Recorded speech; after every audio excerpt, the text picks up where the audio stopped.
C'est si bon de partir n'importe où, bras dessus, bras dessous, en chantant des chansons. Et alors aujourd'hui, on suit les chemins de Saint-Jacques de Compostelle. Bonjour Marido. Bonjour. Et là encore, il est question de patrimoine architectural. C'est vrai qu'on est très riche en France de patrimoine. Exactement. Ce sont les 20 ans cette année des chemins de Saint-Jacques. Je vous en ai déjà parlé la semaine dernière au Puy-en-Velay. Et là, la voie du Puy, c'est la voie historique des chemins. Il y a aussi la voie de Vézelay. Et la voie de Vézelay, elle passe par l'Indre. Et elle s'arrête à Neuvy-Saint-Sépulcre, où une basilique reprend le schéma du Saint-Sépulcre de Jérusalem. Donc, en niveau architectural, c'est magnifique parce que les chemins ont été classés par l'UNESCO pour des portions de chemin, mais aussi pour des monuments. Et ce monument-là en fait partie. Et on s'aperçoit que dans le Berry, eh bien, le chemin de Saint-Jacques de Compostelle croise le GR 654, qui lui a été emprunté par une grande randonneuse, pas forcément pèlerine à son époque, c'était George Sand. Et George Sand, elle s'est arrêtée à Gargilès, l'un des plus beaux villages de France, où elle avait acheté une petite maison. Donc tous ces chemins de grande randonnée, en fait, se croisent, épousent. Les GR se sont calqués dessus. Je suppose, George voilà. Sand. Bien sûr. Alors on y va. Sur les chemins de Compostelle, à Neuvy-Saint-Sépulcre dans l'Indre, une basilique à l'architecture exceptionnelle fait partie des édifices inscrits au patrimoine de l'UNESCO. L'histoire de cette église du Saint-Sépulcre de Neuvy remonte au milieu du XIe siècle et commémore un pèlerinage que des chevaliers du Bas-Berry avaient accompli à Jérusalem. Et à leur retour, celui qui était à leur tête, le prince Eudes de Déole, a décidé de construire sur ces terres une copie du Saint-Sépulcre. Et au milieu du XIIIe siècle, un personnage illustre du Bas-Berry, qui était cardinal, a accompagné la croisade de Saint-Louis. Il a appris qu'il existait des reliques du précieux sang du Christ qui avaient été recueillies par les premiers chrétiens. Et il a décidé de les envoyer à Neuvy. Un ange veille pieusement sur le reliquaire que vénèrent les pèlerins. Le chemin de Saint-Jacques est venu se greffer sur l'histoire de Neuvy. La route de Jérusalem est devenue très difficile parce que c'était le temps des croisades, alors qu'au même moment, l'Espagne était dans sa phase de reconquête.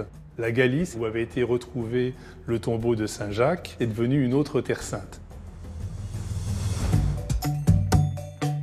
Arrivée par hasard dans le Berry, Marie-Brigitte s'est prise de passion pour le village. Alors, je suis arrivée dans le Berry en partant de Paris il y a quelques années. Je voulais m'acheter une maison de campagne. Je pensais à peu près à 100 km. Et puis 100 km, ça ne me plaisait pas. 200 km, c'était trop cher. Alors j'ai encore fait 100 km et je suis arrivée ici. J'ai eu un coup de cœur pour cette maison. Elle était abandonnée et j'ai voulu la réparer. D'emblée, je me suis très impliquée dans le village. J'ai ouvert 2 magasins. L'année dernière, j'ai monté une association qui s'appelle Neuvy sur les chemins. Alors, j'ai fait faire aux enfants de 5e du collège une fresque. C'est un planisphère sur lequel il y a 55 biens du patrimoine mondial. J'ai décidé de faire des chambres d'hôtes. Alors c'est vrai qu'on est au pays de George Sand, donc j'ai essayé de recréer une atmosphère un petit peu 19e, mais en même temps c'est intemporel, il y a des meubles d'un petit peu toutes les époques. Dans la décoration, je mélange tout.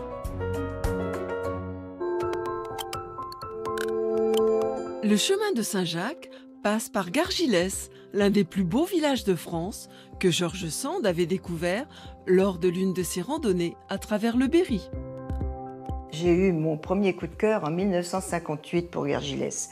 J'ai rencontré, sur les marges de la petite maison de George Sand, la petite fille Aurore. Et son récit était touchant. Elle parlait de sa grand-mère qu'elle avait connue jusqu'à 10 ans. Et puis, en 1997, c'était mon deuxième coup de cœur pour le château qui était à vendre. Nous avons transformé ce manoir en galerie d'art. Dans le petit salon vert, nous avons des aquarelles de George Sand qui sont assez étonnantes parce qu'on la savait écrivaine, mais elle était aussi artiste peintre. Nous recevons aussi pour des soirées littéraires et musicales, toujours autour de George Sand. Annick, elle-même artiste, expose aussi les peintres de la vallée de la Creuse. de la fameuse école de Crozant, inspirée pour la plupart par le légendaire rocher de la Fileuse, autre vigie, sur le GR 654 qui file vers Compostelle.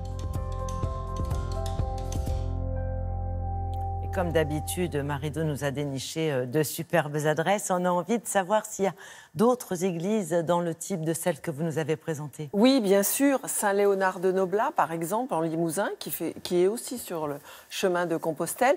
Et je crois que la plus belle qui m'ait été donnée de voir lors de mes voyages à l'étranger, c'était Tomar au Portugal, où c'est absolument fantastique. C'est Comme on dit, ça vaut le détour. Ah oui, ça vaut vraiment le détour. Voilà. Et je tenais à signaler, il y a le festival de la harpe qui se tient en ce moment à Gargilès. Très bien, donc c'est le moment de le signaler. Merci beaucoup, merci à toutes les deux.